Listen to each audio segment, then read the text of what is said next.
My name is Emily. I live in Bloomington, Indiana. It's a quiet place with small parks, cozy streets, and people who smile when they pass you. I work at a flower shop near the center of the city. Every morning, I open the doors and smell fresh roses, lilies, and sunflowers. I arrange the flowers, take care of them, and help people choose something beautiful. Some days feel long, but I enjoy my work. I like simple things, warm tea, long walks, and quiet evenings. I didn't have a big life, but it felt good enough. One rainy morning, a man came into the shop. He wore a gray jacket, and his hair was wet. He looked like he had something heavy on his mind. I asked if I could help him. He said he wanted white flowers for his mother's birthday. Then he told me his mother had passed away the year before. His voice was soft when he said it. I felt something in my chest, something kind and quiet. I wrapped the flowers for him and handed them over. Before he left, he looked at me and said, "Thank you. She would have liked you." The next week, he came again. This time it wasn't raining. He bought yellow tulips. He smiled more. He asked my name. I asked his. His name was Ryan. He worked at a bookstore across the street. He liked to read in the quiet hours and drink coffee with too much sugar. He said the flower shop made his mornings feel better. I laughed and said maybe flowers had secret magic. After that, Ryan came to the shop almost every day. Sometimes he bought flowers, sometimes just coffee, and sometimes nothing at all. We started talking more. First about simple things like the weather or books, then deeper things like family, memories, and dreams. We had lunch a few times, then coffee after work, then walks around the neighborhood where we talked until the sky turned orange. I liked the way he listened. I liked the way he smiled when I talked about small things. One weekend, he asked if I wanted to go to a small music show near the lake. I said yes. We sat on the grass, listening to soft music and watching the water move slowly. At one point, he looked at me and said, "You make me feel calm."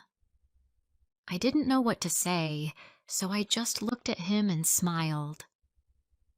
A few weeks later, he held my hand for the first time while we walked through a farmer's market.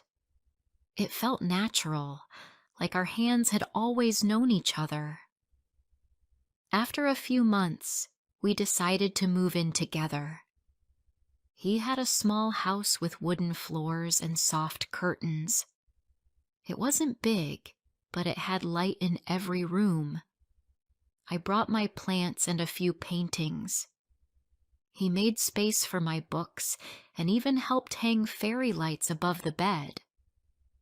We made coffee together in the morning and cooked pasta at night. Sometimes we danced in the kitchen when no music was playing. It felt like love. It felt like something strong. He told me he had been hurt before, that someone he trusted had left him. He said he never wanted to feel like that again. I promised I would stay. I promised I would be kind. I gave him everything I had. I thought we were building something real. But one night, something felt different. I came home early from work. I had made his favorite cookies at the shop and wanted to surprise him. When I walked in, the house was quiet. I called his name. No answer. I walked into the living room and saw his phone on the table. A message popped up on the screen. I didn't want to look, but my eyes did it before I could stop them. The message said, "Last night was perfect. When can I see you again?" It was from someone named Claire. My hands went cold. My legs felt weak. I sat down and waited for him to come home. When he arrived, he looked surprised to see me. I asked him who Claire was. At first, he said she was just a friend. Then he sat down and didn't speak. I asked again. He didn't answer. I felt my heart sink. I wanted him to say something, anything to make it better. But he just looked at the floor. I packed a small bag and left that night. I didn't scream. I didn't cry in front of him. I just walked out. I went to stay with my friend Sarah. She gave me a blanket and didn't ask too many questions. I sat on her couch that night and cried quietly. I didn't want to believe it. I kept thinking maybe I read the message wrong. Maybe it was all a mistake. But in my heart, I knew the truth. Something between us had broken. He sent me messages. He called. He said he was sorry, that it meant nothing, that he made a mistake. But the pain was heavy. I couldn't sleep. I couldn't eat much. At work, I smiled at people, but I felt like something inside me was missing. I missed him. I missed the person I thought he was. I missed our morning coffee and our evening walks. But I also felt angry. I had trusted him. I had believed in him. Sarah told me to take my time. She said I didn't have to forgive him if I wasn't ready. Some days I hated him. Some days I missed him so much it hurt to breathe. I didn't know what to do. My heart felt like it was pulled in two directions, one full of love and one full of pain. That was the beginning of my silence. I didn't answer his calls anymore. I didn't walk past the bookstore. I stayed in my own world and tried to feel strong again. But nothing felt strong yet. I was just trying to hold myself together. I didn't know what would happen next. I just knew I needed space. Space to think. Space to feel. Space to breathe without wondering where he was or who he was thinking about. And in that space, maybe I would begin to understand what forgiveness really means. Before I share the rest of my story, I want to ask you something. Where are you listening from? It gives me strength to know someone is hearing my words, someone who understands me. Please tell me in the comments. I would really love to know. Days passed slowly after I left Ryan's house. I stayed at Sarah's apartment for a while. She lived in a small place near the university. It wasn't fancy, but it had a warm feeling. Her couch became my bed, and her kitchen table became my place to sit and think. Every morning, she made coffee and asked how I was feeling. I never had the right words, so I usually just said, "I'm okay." Sometimes that was true. Most days, it wasn't. I still went to work at the flower shop. It helped to stay busy. I liked touching the petals, trimming the stems, and wrapping flowers with soft paper and ribbon. I smiled at the customers and helped them choose something beautiful. But inside, I was tired. I felt like I was only pretending to be fine. When people asked how I was, I smiled and said I was doing well. But my heart still felt heavy. Sarah never pushed me to talk, but one night we sat on the floor eating pasta, and she asked, "Do you think you'll go back to him?" I looked down at my plate and didn't answer right away. "I don't know," I said. "I loved him. I still do. But I also don't know if I can trust him again." She gave a small sigh. "It's okay not to know. Just don't forget to love yourself too." That night, I lay in bed and thought about everything. I remembered the first time Ryan came into the shop. I remembered the quiet walks, the yellow curtains, the way he said I was his home. I also remembered the silence when I asked about Claire, the way he looked at the floor instead of at me, the way he didn't stop me from walking out the door. The next day at work, something strange happened. Ryan came into the flower shop. He stood near the door, not too close. His hair looked messy, and he seemed nervous. I froze for a second, not sure what to say. He held something in his hand. It was a single white rose. He walked slowly to the counter and placed the flower on it. "I know you don't want to see me," he said. "I'm sorry for coming here, but I didn't know any other way to talk to you." I didn't speak. I just looked at the rose and then at his face. "I made a mistake," he continued. "And I know sorry is not enough. I miss you. I miss everything about us. I miss the mornings, the laughter, the quiet nights.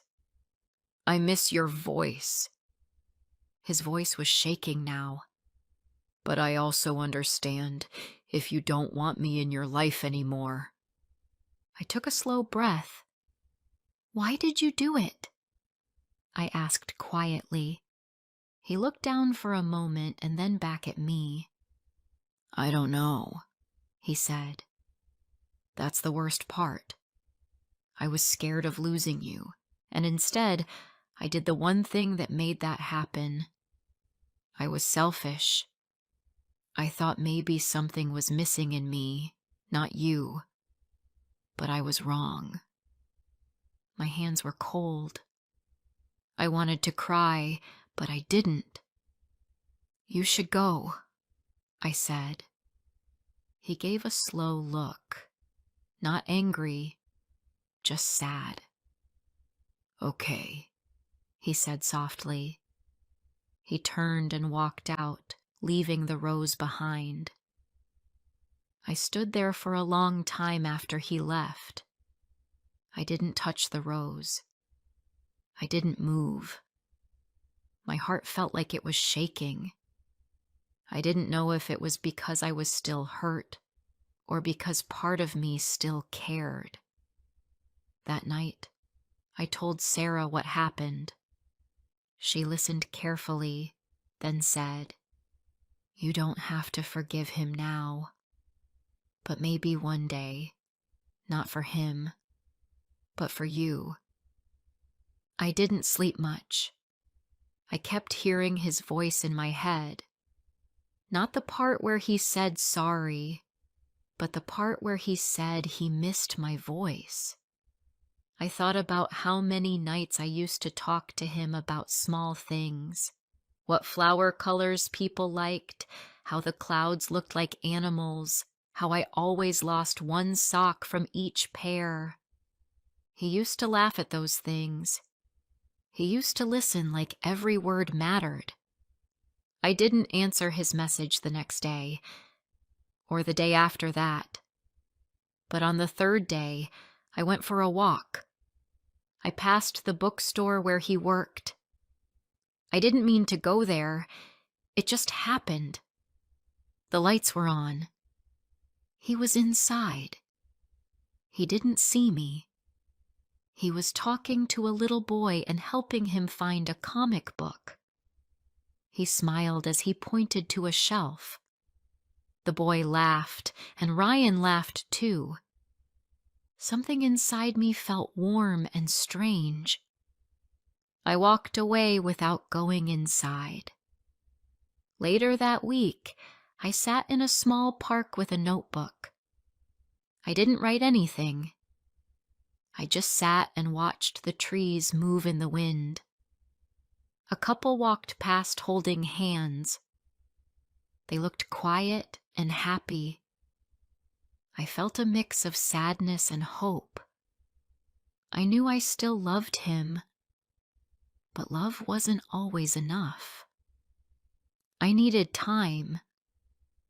I needed truth. I needed to feel safe again. The next Sunday, Ryan sent me one more message. He said he wasn't going to send any more after this. He said he wanted me to have peace. He told me that if I ever wanted to talk, he would be there. But if not, he understood.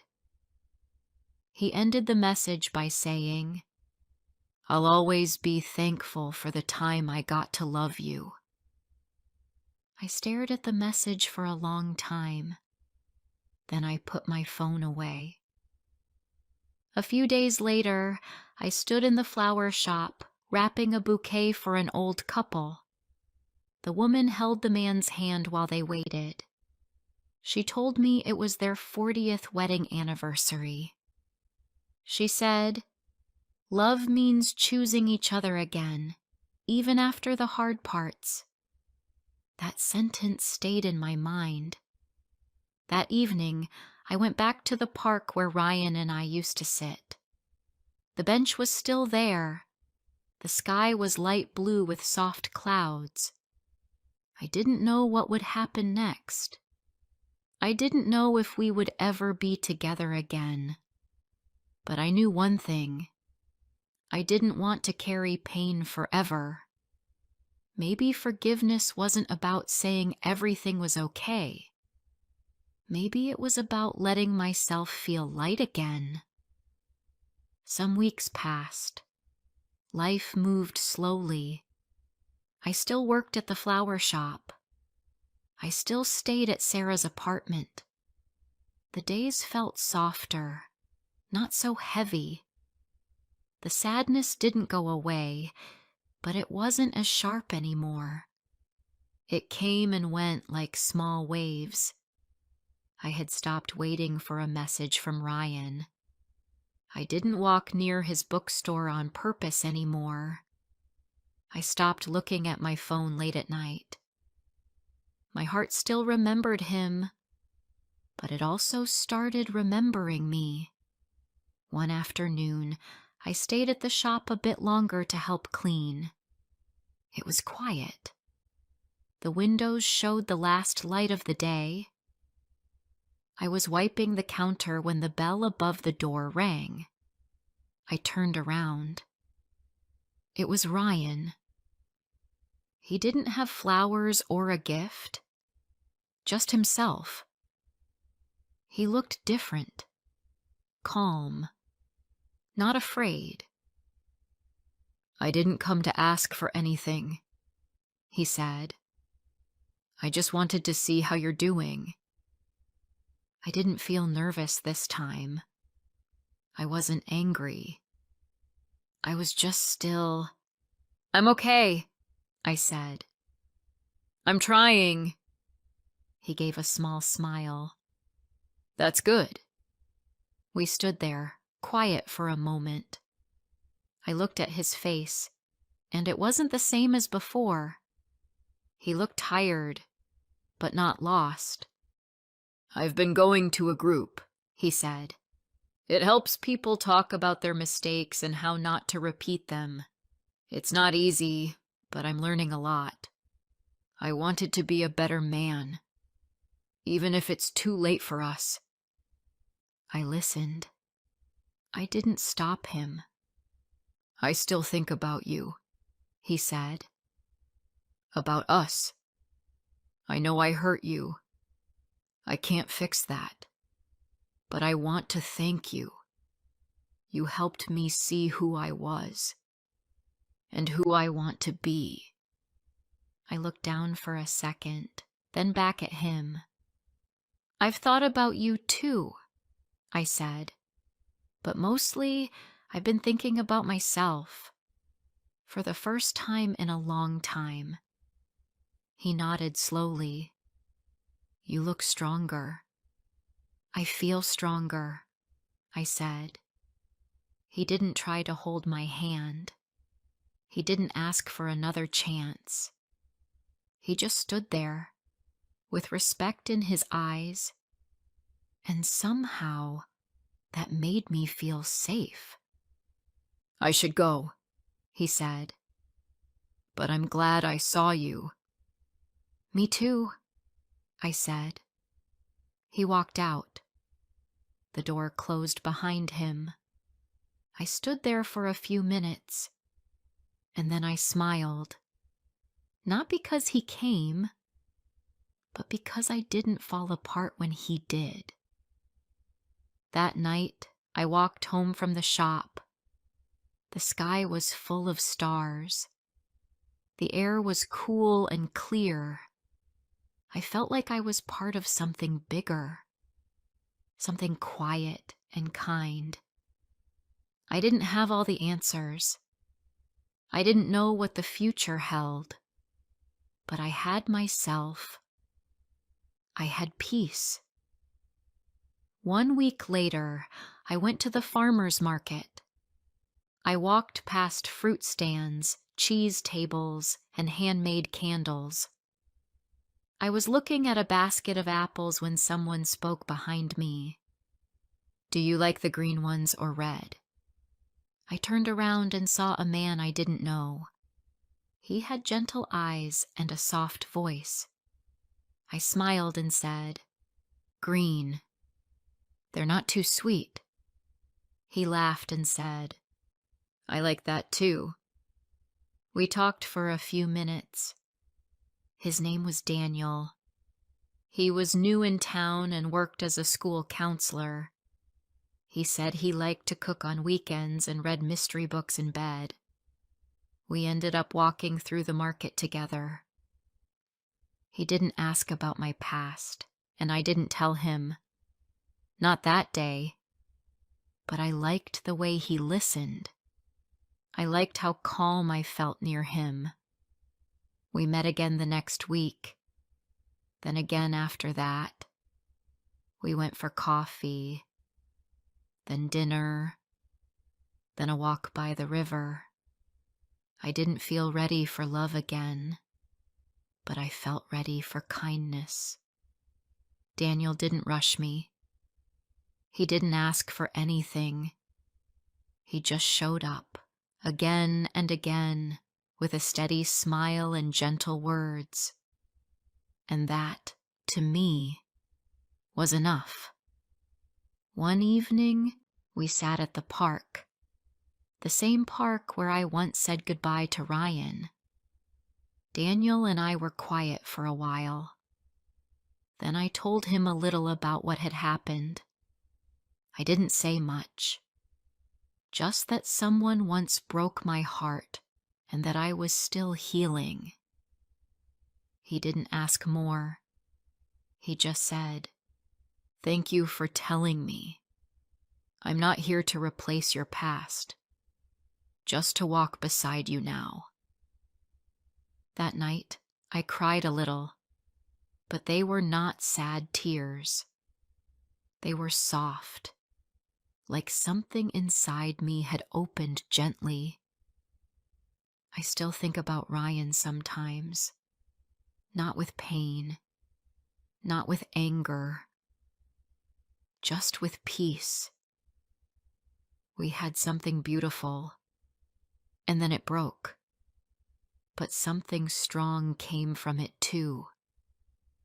I learned how to forgive, not just him, but myself, for believing, for loving, for staying too long, and for walking away. Forgiveness didn't happen all at once. It came in pieces, like light through trees, soft and slow. It came when I let myself feel everything, when I stopped running from the pain and started walking with it, when I said, "You hurt me," and also said, "But I will not let this pain hold me forever." Now, I still wake early and go to the flower shop. I still wrap flowers in paper and ribbons. But now, I take more breaks. I talk more with customers. I laugh a little louder. I look at the sky more often. I also hold my own hand sometimes, just to remind myself that I made it through. Love can break us, but it can also teach us how to come back to life. And that is the kind of love I choose now, the kind that starts from within.